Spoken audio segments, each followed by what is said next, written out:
السلام عليكم على أجمل وأغلى أخوات في الدنيا، يا رب تكونوا بخير وصحة وسلامة وراحة بال، اللهم آمين يا رب. إن شاء الله النهاردة هنعمل مع بعض البقلاوة بأسهل طريقة. لو بتفشل معاكي بقى أو بتطلع معاكي أشكال كده خزعبلية زي ما بيقولوا أو أشكال فضائية، لا الفيديو ده ليكي بقى. هندخل ونشوف المكونات بتاعتنا سهلة وبسيطة، وهنقول مع بعض حتى لو طلعت معاكي بعد ما قليتيها أشكال كده مش مظبوطة، إزاي تظبطي العجينة وتطلع معاكي مظبوطة ومدورة. ما زلنا بقى ان شاء الله مستمرين في شغل الحلويات بتاعتنا. كل سنة وانتم بخير يا رب. سمي الله ونصلي على الحبيب المصطفى صلى الله عليه وسلم. نحط اللايك بتاعنا حلوين وشير كده لكل اصدقائكم وحبايبكم. هنعمل مع بعض الشربات. واول حاجة هتعمليها، بتحبي تعملي كمية زي ما بعمل كده تمام، تحبي تعملي وصفة بوصفة، هتحطي كوبايتين اتنين من السكر وعليهم كوباية ونص من المية، عصرة نص ليمونة وظرف فانيليا ونطرة صغيرة خالص من الملح، ملح عادي مش ملح ليمون، وبحطهم على النار. اول ما بيغلوا يطلعوا فقاقيع بيضة كده، ببتدي احط اهدي عليهم النار واعد بتاع 7-8 دقايق واطفي عليهم النار على طول.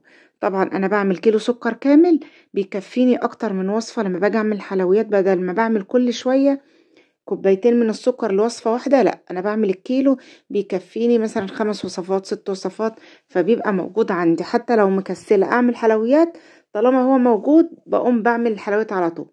بنفس التكنيك ونفس الخطوات هنعمل الكيلو زي الكوبايتين، هي اول ما بيغلي ويفور كده بقوم جايه مهديه عليه النار سنه، وبعد ما يبرد خالص ويسبك معايا ويتقل ببتدي اعبيه في برطمانات.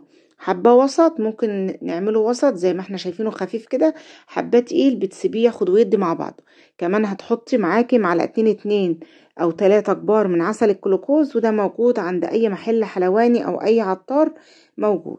هنبتدي نعمل العجينة بتاعتنا. نبدأ بقى نعمل العجينة بتاعتنا، والمقطع بتاعها تطاني المكونات ده معلش كنت مفكرة الكاميرا شغالة اتاريها كانت مطفية. هنقول مع بعض بقى هنعمل العجينة الحلوة بتاعتنا دي ازاي. حطيت كوباية ونص من المية، الكوباية بتاعت الشاي بتاعت المج العادي خالص، كوباية ونص من المية، حطيت عليها معلقة خميرة ومعلقة سكر صغيرة.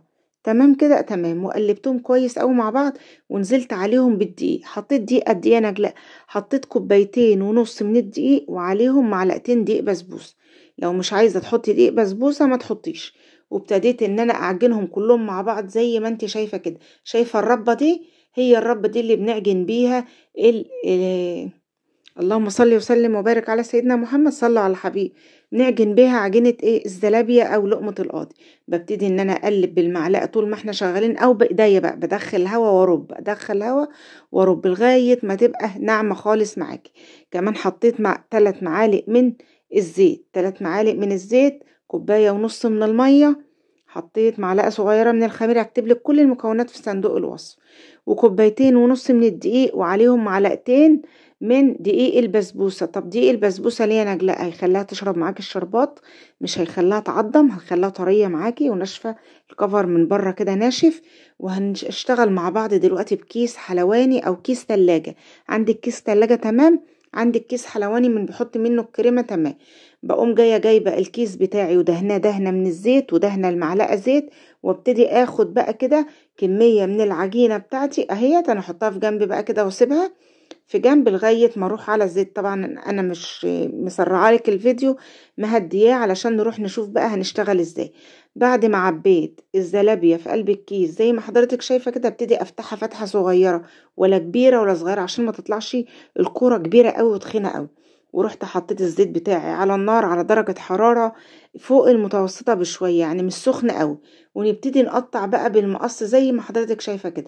قطعي كبير بقى، تقطعي صغير براحتك، بس احنا نقطعها صغيرة عشان تطلع مدورة. كل ما تقطعيها كبيرة كل ما تبقى مطولة معاكي، مش هتديكي الدايرة اللي احنا شايفينها دي. طيب لو انا عايزة اختبرها بقى، اول ما بتنزلي واحدة والتانية وتلاقيها نفشت معاكي وعملت بوز وعملت ديل وعملت اشكال كده فضائية، هترجعي للعجينة وتحط لها معلقتين دقيق. تمام، يبقى العجينة بتاعتك خفيفة. العجينة خفيفة هي اللي بتنزل الأشكال اللي مش مظبوطة، إنما لما العجينة بتكون مظبوطة ومتماسكة وماسكة نفسها هتديكي قوام حلو.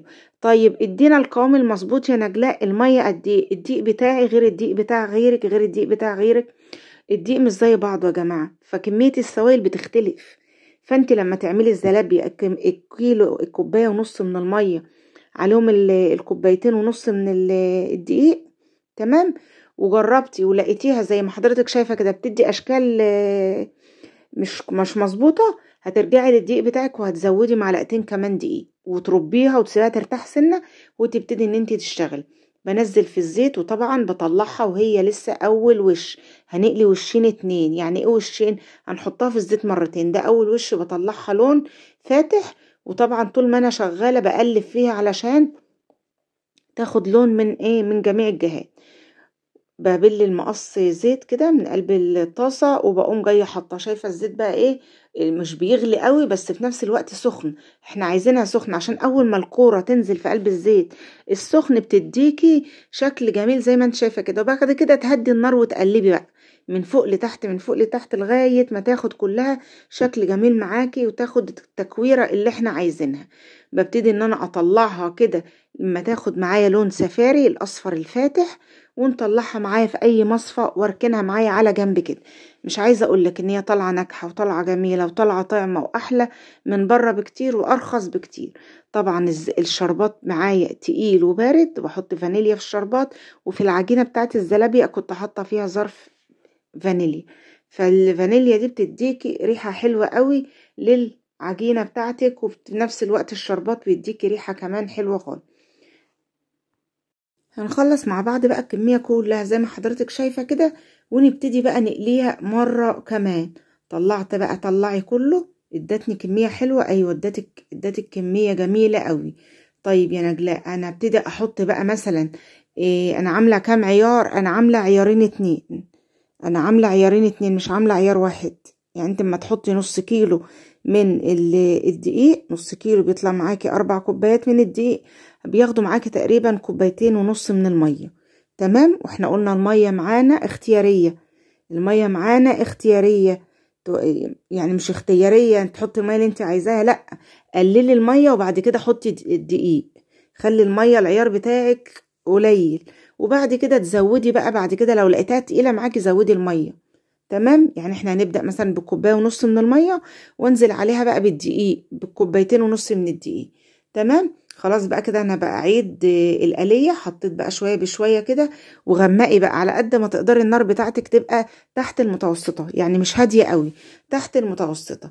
وبعد ما ادتني اللون الجميل وحسيت بالقرمشة والخرفشة، نزلتها معايا في الشربات التقيل البارد اللي عليه ظرف من الفانيليا. خلصت الكمية كلها بنفس الآلية، بديها بقى زي ما حضرتك شايفة كده تديني اللون الجميل، وابتدي اشيلها واحطها معايا في قلب الشربات.